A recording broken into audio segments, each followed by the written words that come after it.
The fog rolled in thick and slow, curling like ghostly fingers around the twisted trees of Sector 12. The jungle here never slept, not really. Something always moved beyond the veil, whispering through the undergrowth. My boots made no sound on the moss-covered ground. Rifle raised, I scanned the shadows with the scope, my heartbeat sinking to the rhythmic click of my breath regulator. It had been 47 hours since the last contact from my unit. One by one, they'd gone missing. No comms. No bodies. Just silence. That kind of silence was louder than gunfire. I moved through the underbrush slowly, careful not to trigger motion alarms set by whatever, had been hunting us. Command had claimed this moon was a dead world. No life. No threat. They were wrong. My helmet buzzed with static. Click, hiss. Then came the sound again. A soft rustle. I dropped to one knee, rifle aimed at the shadows beneath a low-hanging branch. Something was there. Tall. Lean. Human-shaped but hunched. My finger moved to the trigger. And then I saw her. A girl, barefoot, thin as a whisper, and covered in grime. Her eyes were wide with terror, reflecting my infrared like glass. She looked no older than 12, a child who had no business being on a terraformed battlefield. Her pale feet were torn from running. She clutched a shattered datapad like it was her lifeline. Identify yourself. I barked, voice amplified through the exosuit. She flinched, dropped to her knees, and raised her hands, trembling. Please, she whispered, voice hoarse, don't shoot. I disengaged my rifle slowly and lowered the scope. Who are you? Are you from the Orion 3 colony? She shook her head. I don't know what that is. I just want to go home. I didn't have time for riddles. But there was something about the girl, like she didn't belong here. Not in the same way I didn't. Something older. Something deeper. Where did you come from?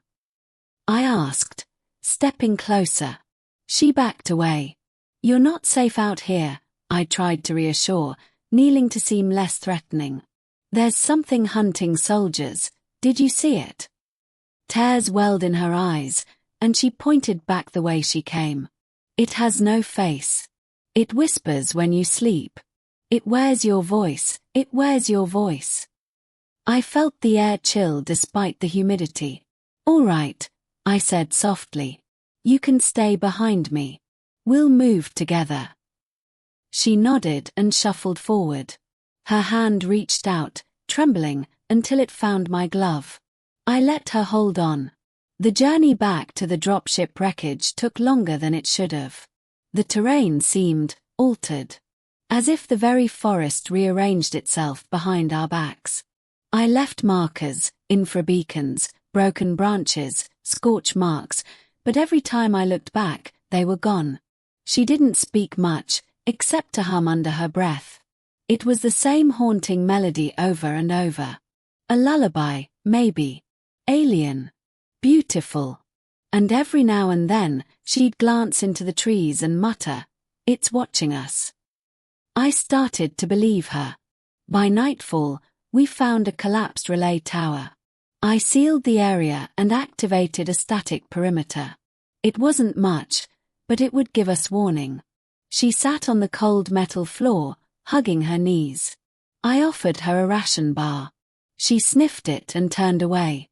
You have a name? I asked. She hesitated, then whispered, Lyra. Lyra. That's a beautiful name. I'm Sergeant Kellen Voss. Her eyes met mine briefly, then dropped again. I had a brother, she said suddenly. He was taken first. Then my mother. I tried to hide. Taken by what? Her voice dropped to a near whimper. They changed.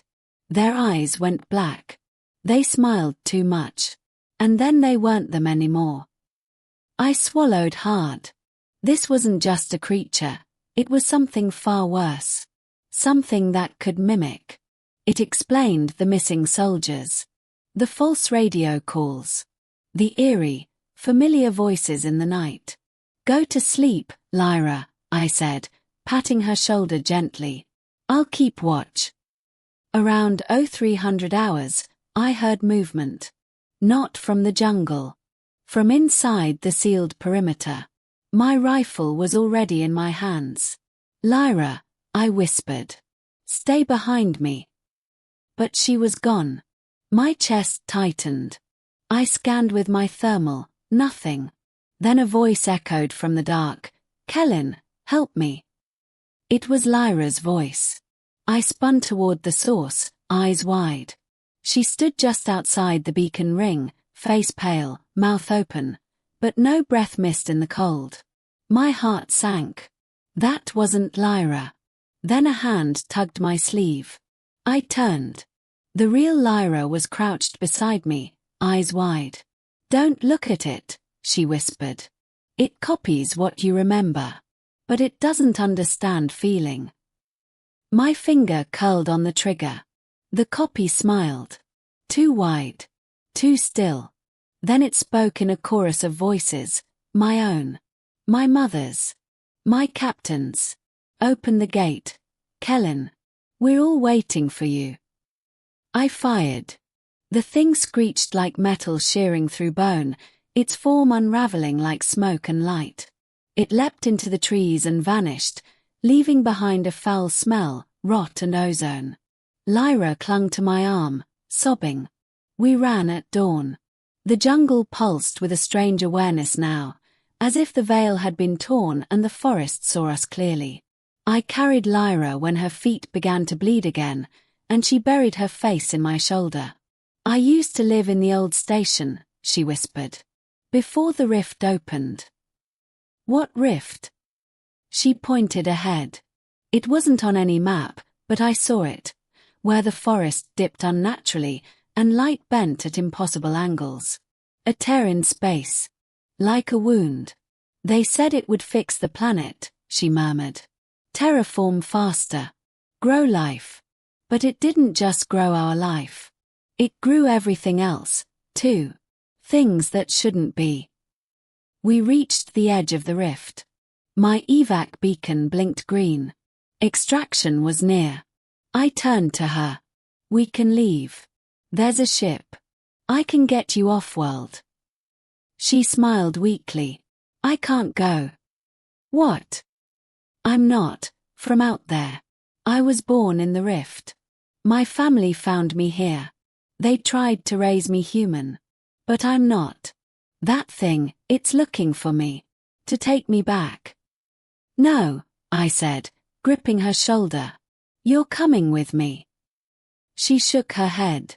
If I leave, it follows. If I stay, it's trapped here. That's why it's afraid of you.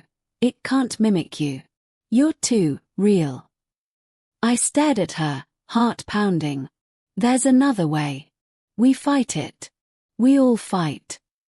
She smiled sadly. Maybe one day. But for now, close the rift. Before I could argue, she stepped backward into the shimmering light. No. I lunged forward, but the rift flared, white-hot, and vanished. Silence. I dropped to my knees. 2 days later, the evac team found me half-conscious and covered in burns. They said I was the only one left from the mission. That no record of a girl named Lyra existed. That the colony had never reported children. But I remember her hand in mine. I remember the melody. And sometimes, when the lights go low, I hear her humming again. And I wonder if she made it home. The end.